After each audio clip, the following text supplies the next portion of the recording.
How it happened. Film footage. Filmed by Gagi Karutunyan. Hadrut escaped, but our villagers didn't ever move. Neither young nor old, they didn't go anywhere, thinking that their kids are at the front line. They didn't go anywhere, even to the next village. In general, Karabach war began at this village.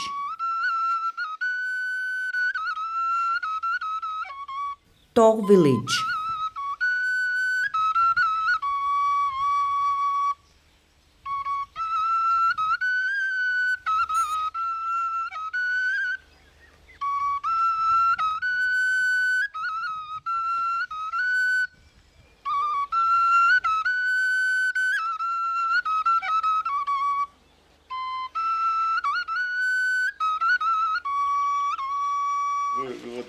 You see, they have recently been repairing here. Мы взяли от этого дома часть обои у хозяев и составили вот эти две схемы. We took a piece of wallpaper and made two charts on it. According to this plan, we divided the territory into sections. Here, the first, the second, the third, the fourth, and the fifth section, about 100 to 150 meters wide. And there were some 10 to 12 people in each detachment. They had an immediate task, and a further one on liberation, and a schedule of the operations was made, when they must start and finish. Here we see that the operation started at 5 p.m., then at 6 p.m., at 7 p.m., at 8 p.m., at 9 p.m., at 10 p.m., at 11 p.m., at 12 p.m., and at 1 o'clock in the morning. The liberation of this place started on the 30th and was over on the 31st at 2 o'clock a.m.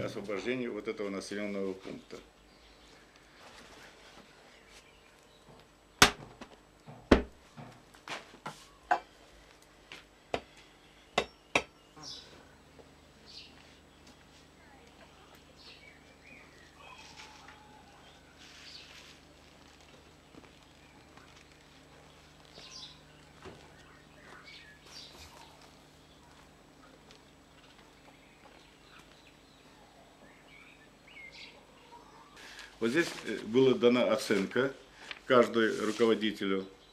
Вот Каро, Гарик, Гурген, Владимир, вот Гуля наш вот этот декор, да, Владимир, да, и Артур, да. Каждому было... Here, an assessment of each leader was given. Karo, Garik, Gurgen, Vladimir, Julian Ashot, and Arthur. Yes, and here it is written what they did. And each of them got an assessment. Well, here, displayed excellent qualities. Excellent, excellent, excellent. All of them were excellent. And here are the drawbacks they had. In fact, since then, nobody has lived here. No, nobody. Nobody has come here. But every time we come...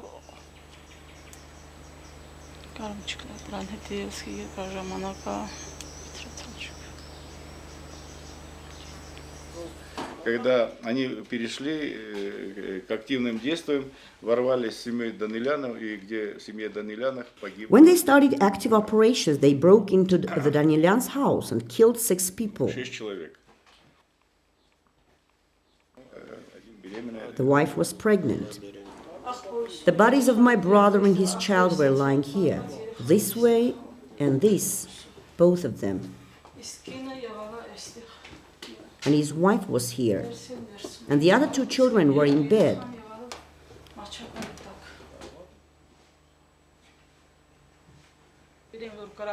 When they started shooting, the kids didn't make a single sound. The younger child wanted to shout, but the elder one closed his mouth with his hand and didn't let him say a word. So they thought there was nobody else in the house and left.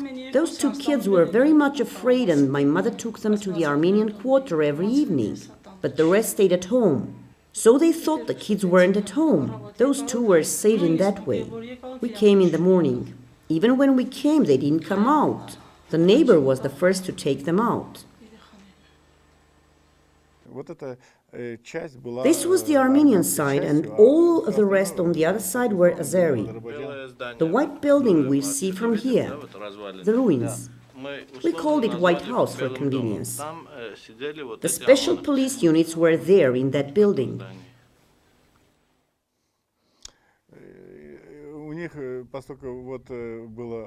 As they had weapons, they had machine guns and submachine guns. They were shooting in this direction and nobody lived in this house. Now these trees have grown. There was a command post on the other side. There were Russians there. Azeri special police units were in the old school, and also the local self-defense detachments of 20 to 25 people, special police units of 20-25 people, and the Russians. There are the signs of bullets on the windows.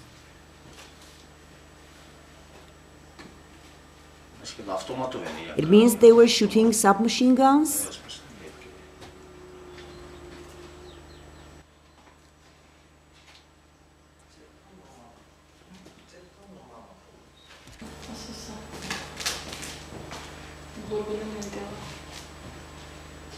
Here are the signs of bullets.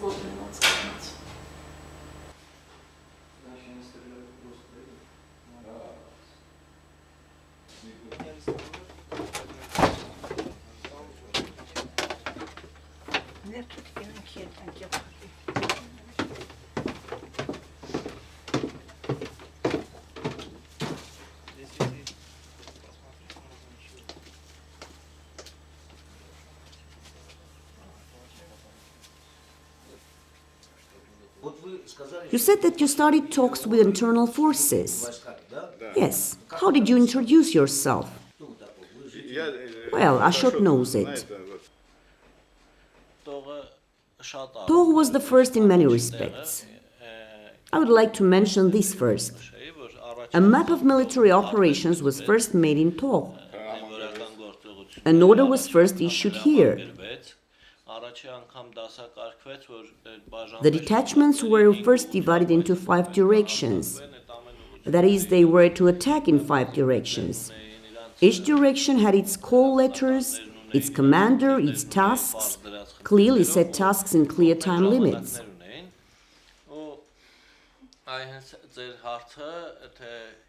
And as for your question, how did you introduce yourself?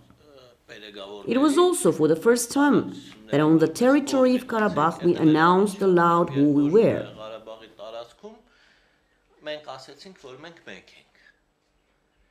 I mean, after that hidden struggle, when a group of people could come and roll a burning car tire into a village, and so on and so forth. For the first time we came and said who we were, that we were going to defend our land, and that's why we were there. That happened in Togh first. And it can be considered the first day of resistance and struggle regardless of anything. Because one thing is what we can see, and another thing is what we can't see. When you say, I'm not an extremist, I've come to defend my land, this is my land, and say it clearly, and it was really so. That day the Russians came in an armored car and wanted to find out what was going on. They came to negotiate, at least tried to negotiate with us. Arkady came out and said, yes, let's go.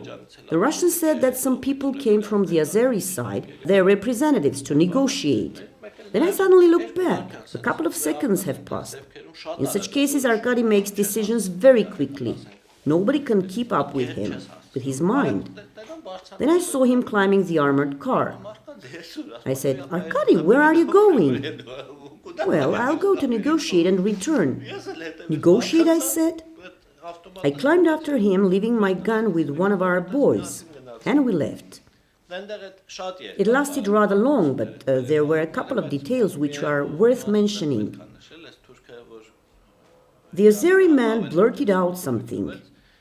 But despite the fact that they were too numerous and there were only the 2 of us, Arkady hit him in the face. The Russians interfered to pull them apart. Finally, Arkady said, Ashot, where is our armored car? The same armored car in which we had come there. Well, there were many factors. The Azeris standing around, they were looking without understanding the situation. And you say, how did you introduce yourself? That happened in talk first, during the negotiations when we announced who we were. When commanders came, how did you know who he was?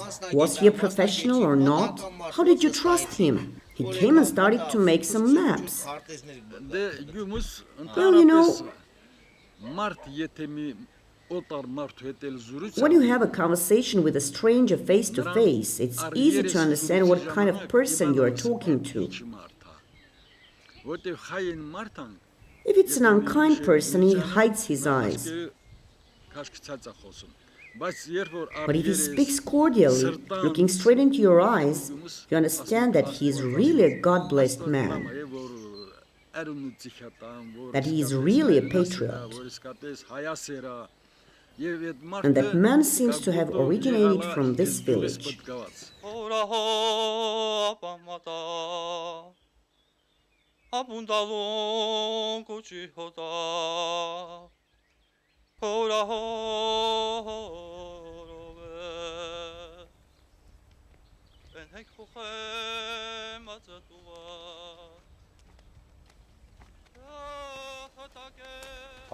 Hello, where are you going? To the village. What village? Mokrenis. Do you live there? Yes. What's your name? Najde. Garagin Najde was a famous Armenian military leader and statesman, a symbol of unconquerable spirit of Armenians.